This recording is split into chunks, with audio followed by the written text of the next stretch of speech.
ሲባል እንዴት እንደምትፈታ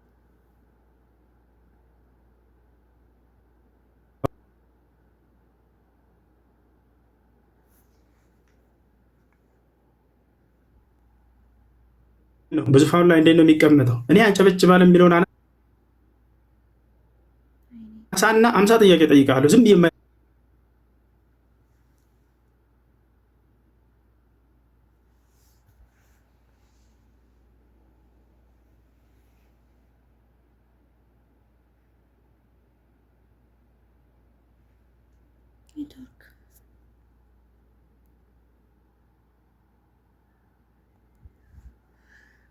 ስለ መሳቅ ሲያወራ ነበረ።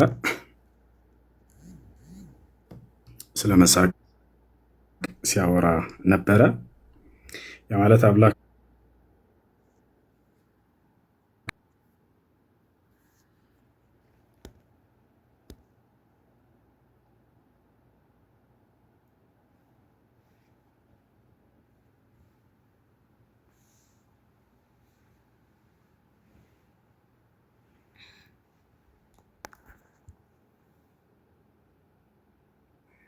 ያ ነው።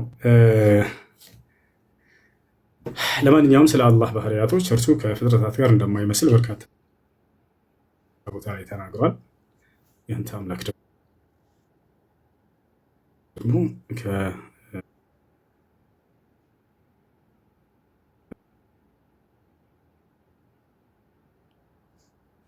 ምሳሌያዊ ናቸው ስትላቸው የነበሩ ትክክለኛ አካሎች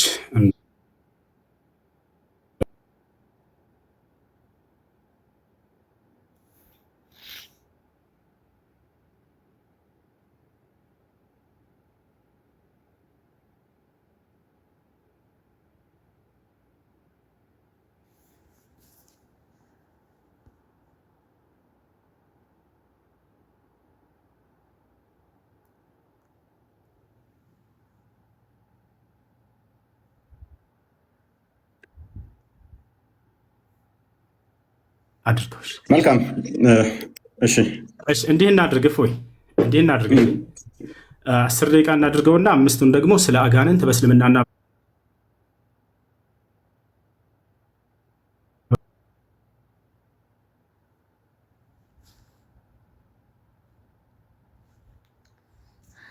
ስለዚህ አሁን 10 ደቂቃ አንዴ እባክህ ነው ልጨርስ። 10 ደቂቃ ጥያቄና መልስ እናድርገው። ከዚያ ደግሞ 5ቱን ደቂቃ በእስልምናና በክርስትና አንተ ሙግቱን ስላነሳ በእስልምና ላይ አጋንንትን፣ እኔ ደግሞ በዚያ ላይ መሰረት አድርጌ በእስልምናና በክርስትና ያለውን የአጋንንት ማንነትና ምንነት ስለ እርሱ የምጠይቅህ ይሆናል ማለት ነው። ገብቶሃል አይደል? ይቀጥላ። ስለዚህ 20 ደቂቃ ይሆናል። በቃ እንደዛ ከሆነ እሺ፣ በቃ ይሁንሽ። አሁን ምንድነው ስለሆነው በጣም ተንዛንዛ ረዝምባቸው በጣም ስለመሸ ይኸውልህ የ1 ሰዓት ተኩል ሆኗል። እሺ እንደዛ ከሆነ ደግሞ እንደዚህ እናድርገው። እሺ እንደዛ ከሆነ በቃ 15 ደቂቃህን አንተ የፈለግከውን ስለ አጋንንት ታነሳለህ። በቃ ትጠይቃለህ፣ እኔም ማነሳው ይኖራል። በቃ በቃ ጀምር። ኦልራይት። ቪዲዮ ቆርጣ አምጥታል አልቆረጥክም? ምንድነው? እግዚአብሔርን ረቂቅ አካል አለው። ያንን አካል አባ ሕርያቆስ ሲናገር ምን ይላል?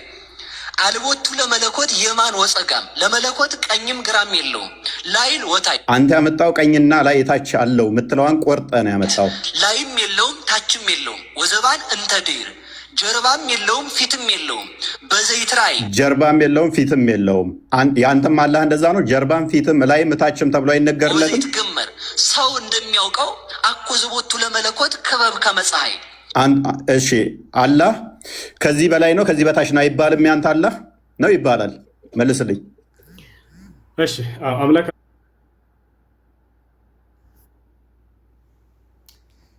አላህ ስብሐነ ወተዓላ ከዚህ በላይ ነው ከዚህ በታች አይባልም ወይ ብሎ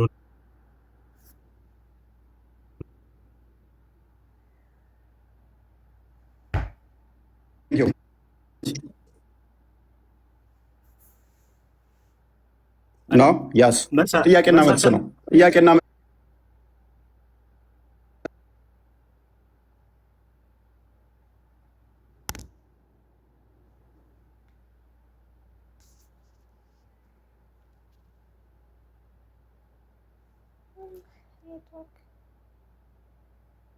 በደንብ አስተውል። ቀኝም ግራም ፊትም ኋላም በአራቱ ማዕዘን ሙሉ ነው እንጂ ለመለኮት ፊት፣ ደረት፣ ኋላ፣ ጀርባ ያለው አይደለም። ታምናለህ? እንደዚህ አላህ እንደዚህ ነው ብለህ ስለ አላህ ስብሐነሁ ወተዓላ እየጠየከኝ ከሆነ ልመልስልህ። ምንድን ነው ያነሳቸው? እነዚያ ልመልስልህ ብላ ጀምር። እየጠየኩህን አላህን እንዲህ ብለህ ታምናለህ ወይ? የእኛ ነቢያት አንተ ያመጣኸው መጽሐፍ ይኸው ባመጣኸው እመታሃለሁኝ። ቀጥል። ታምናለህ እንደዚህ ብለህ? ጥያቄው ልመልስልህ ፕሊስ። ጠየቅኩህ እኮ ብዙ ሀሳብ እኮ ነው ያነሳኸው። እፎይ የአባ ጊዮርጊስ ዘጋስጫ መጽሐፍ አመጣህና እግዚአብሔር እንደዚህ ያለው ስለዚህ ከአላህ ጋር ይመሳሰልልኛል ብለህ ጠቀስክ። እኔ አባ ጊዮርጊስ ዘጋስጫ መጽሐፍ ጠቅሼ ደግሞ ለእግዚአብሔር ፊትም ኋላም ጀርባም ደረትም አይነገሩለትም የለውም በሁሉ የሞላ ነው ይላል። ታምናለህ ወይ? እንደዛ ነው ብለህ አላህን ታምናለህ? አምላክ አላህ ስብሐነሁ ወተዓላ ፊት አለው ወይ ብለህ ጠይቀሃል አዳም። አዎ አላህ ስብሐነሁ ወተዓላ ፊት አለው ብዬ አምናለሁ። ማስረጃ ቃለ ስብሐነሁ ወተዓላ። አታቋርጥ፣ ቆይ። ወየብቃ ወጅሁ ረቢከ። አላቋረጥኩም። ሌላ ወሬ አታውራ። ስለዚህ እንደዚህ ታምናለህ ወይስ አታምንም? ፊትም ጀርባም